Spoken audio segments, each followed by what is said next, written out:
We are back with Artie Almost and Thomas Sadoski.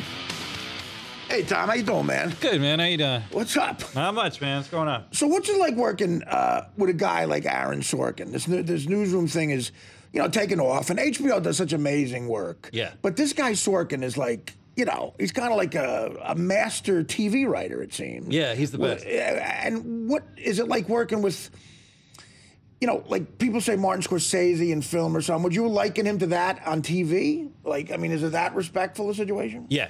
Yeah. Absolutely. I mean, he's amazing. He's incredible. He's the thing with Aaron, like, you get these scripts and we get them like a couple of days before we start shooting them. Right. And we all sit around, we read them, and we're consistently sort of blown away and we're amazed. And he's never satisfied. He's like always tweaking it. He's always messing with it. He has a team of guys, right? I mean, but No. He writes it all pretty much. Aaron writes every piece of punctuation and everything. Yeah, that's unbelievable. Yeah, and he knows it all. Right. Like he knows it all better than we do. By the end of the day, like you'll be shooting and he'll come up to you and he'll be like, "That was a really great take, man. You said and instead of but." So he's really like. Let's just keep an eye on that, all right?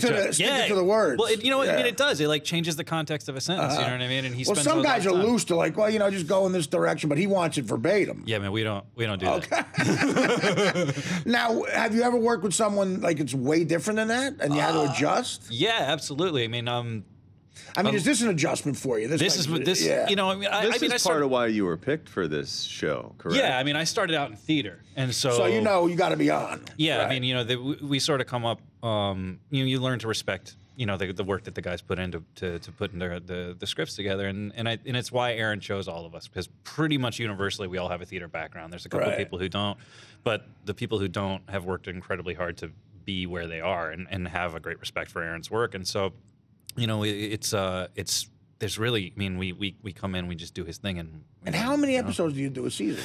We did 10 the first season, we did 9 this year. So there's just a writing situation for him. I mean, time-wise, it's got to be insane. It's crazy. He sleeps at the office. And he directs them as well? No, he doesn't. I mean, he's around. There, kind of. Yeah, he's around. He's always around. And he has a lot of input, and he has a lot of input as to how we're doing it, and what's happening, how the shots are lined up and everything. Is a guy like Jeff Daniels, being the lead, he's a movie guy. Yeah. Is he okay with that type of situation? Well, you know Jeff from the movies, but Jeff's a theater guy. Oh, he is. All the way back to his core. I mean, Jeff runs the theater up in Michigan. He has his own theater that he runs. So he's hardcore with that. Hardcore, man. Yeah. So he's definitely prepared. Jeff and I were actually nominated against each other for Tony Awards a few years ago, and it's sort of how we got to know each other. For what? What'd you get nominated for? I got nominated for this Neil LaBute play called Reasons to Be Pretty. Oh, cool. And then Jeff was doing this thing that I can't remember the name of right now because they did much better than we did, and to hell with them. Now, Neil LaBute, there's another sort of legendary modern guy in, That's my guy, yeah. in playwriting. Yeah, absolutely. Are you doing something else with him? Yeah. Next future? month. Yeah, I'm gonna that play. Actually, play Reasons to Be Pretty that we did here in New York. I'm gonna do like a radio play version of it out in Los Angeles next month. Oh, okay. Yeah, it should be fun. And Neil LaBute is working on DirecTV right now. Yeah, he is. I saw that he's got a show coming on. When a guy like the difference in theater now than the type of TV show you're doing. Right. Neil LaBute is the writer. Is he there during rehearsals? Is a writer there? They are. Yeah. Because it's more of a writer's medium than anything. Absolutely. Theater. Yeah. Well, that's sort of what the difference is working with Aaron. Is that film is largely like a visual medium, and with Aaron, he's somehow managed to find a way to turn TV and film into like a literary medium, which is really interesting, and it rubs some people the wrong way. Some people don't dig on it, and some people do. I mean, I personally am of the opinion that it's great to have, more words flying around up there than less. Without naming any names, are there any actors you're working with now who seem to like they're very frustrated? They can't deal with that type of thing. No, that's sort of the like. I think part of me is like, I'd like to think I would be able to do that, but I don't know. That's rough to like. It's tough. I mean, we all get frustrated to a certain extent because, I mean, like at a certain point, you basically start like crying blood because like your brain sort of can't hack it anymore. You know what I mean? Like it's like it's too intense. But like, we're all in it. We all believe in what we're doing, and we all love working with Aaron. And so it's real wordy stuff too. It's heavy, man. Yeah. There's stuff. I mean, that I'm routinely sort of banging my head up against the wall trying to learn this stuff. And he's got to research the tool. Yeah, I mean, so you do a good job with it, because I think, you know, when you read a lot of people's take on what you've done on the show, everyone's saying, man, having that theater background has prepared him perfectly for the sort of verbal barrage that he needs to, you know, perfect for this show. And I think that the work that you put in, people don't realize that you have to sit there and, you know, bang your head against the wall and study your ass off. Yeah, man, you really, really do. I mean, you know, like a lot of, I like have to record it into like a voice recorder. You know, yeah, totally, man. And like, you know, a lot of people be driving around Los Angeles listening to music and stuff. I'm like, I'm driving around listening to Aaron Sorkin, you know, and I think it takes a while to get in there, but when it does, it sort of makes sense. It's great. Well, it's like you watch some of these medical shows, how these people like memorize these words. Yeah. You know, medicine and you know, different types of anesthesia. Yeah.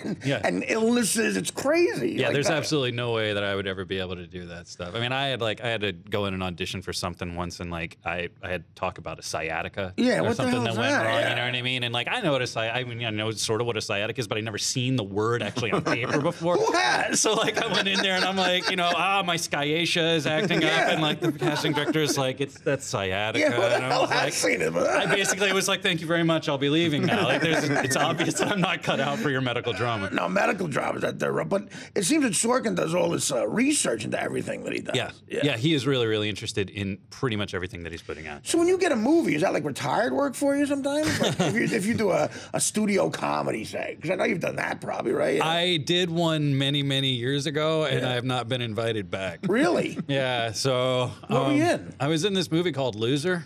Oh, yeah, sure. Yeah. Oh, you're one of the kids. That's right. Yeah. You're one of the kids who was like messes with him. Yeah. You guys were funny, though. Thank you. Yeah, we had a really good time You with guys were funny as messing with him. Yeah. Matter of fact, you couldn't wait for you guys to be on screen. I think that was part of the problem with it. Like, you guys were funny messing with him, and then the rest of the things sort of fell flat a little bit. But. Yeah, thank you. We had a really good time with him. Man. Yeah, It was one of my best friends and I, and got to do it together. It was our first movie, and that was pretty much the end of my working with the studio. Well, no, you and the other kid that was one of the other guys in that is also a theater guy too, right? Jimmy Simpson, yeah. Yeah. Okay, because you see the two of you in like more like intense stuff here and there. Yeah. And Jimmy and I had been buddies for a while, and we ended up sort of getting cast in this thing together. It was a lot of fun. We had a lot of fun. Where are you from? I was born in New Haven. I grew up in Texas, but I've lived here longer than I've ever lived anywhere. You grew up in Texas? Yeah. What part of Texas? College Station. Oh, yeah, that's fun. Is it? Your dad's... Is it really? Is it fun? You know, college towns in Texas tend to be fun. Your dad's a professor there, right? Go with it. Why? Was it just like really like intense for you? It was intense, man. I mean, you know, listen, I arrived early on in that town and was pretty much informed as like a 5 or 6 year old that I was never allowed to be a Texan because I wasn't born there. So it's like I had been ostracized at 6, and I was like, all right, cool. Well, you know, really? Yeah. They were that intense about that? Oh yeah, man, they're really intense about it. Yeah. But you know, Texas is a separate thing, man. It's its own crazy little thing, man. But you know, it's a good town. Like it was a nice place to grow up. There was, you know, there's not a lot of crime or anything. Like you said, it's a college town, and it was cool. You know, it was sort of fun to be around it. But I'd never really sort of was in lockstep with what was going on, so it was important for me to bounce out as quick as I could. Your dad's a professor there At A&M. still, right? Yeah, he's still down there. My mom and dad are both down there. Does he teach? Does he teach Johnny Manziel? Someone better teach him something. Does he phone his tests to Johnny? mean, no, not that I'm aware of. She asked your father about that. I mean, it's a pretty incredible thing to come out now. What's happening with that kid? He's like just basically saying, "Look, I don't go to class because I can," you know. And it changes with the internet and everything. And email, it changes the whole college experience, you know. Yeah.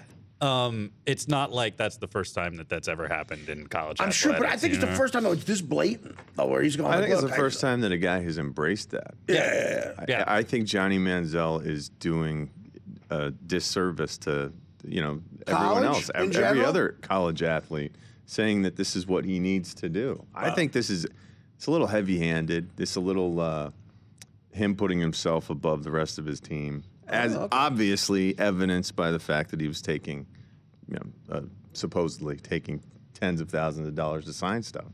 Yeah, but the kid's 20 years old. I mean, that's the thing. He is 20 years old, but you don't have to be a jerk. The young thing, I mean, you know. He does, and it very easily can go to your head. But he has allowed this to happen beyond what. No, he's having fun, He man. won the Heisman Trophy as a freshman. Great. Yeah, he comes off a little like he's having like he's a little arrogant. Well, that's the thing. I mean, he's from a privileged upbringing, first of all, which I think rubs a lot of people the wrong way. I don't know exactly. Yeah. That's just what I hear to like everyone people else. People say that sometimes, and maybe he's not. Oil money or something. Oh, so that's bad for me from Mechanicsburg. There's some money there. Yeah, just a couple. I'm already holding. That's a strike against him. And when I hear all this stuff coming out, you know, recently we're hearing all the dirty laundry, and I think it's I don't know.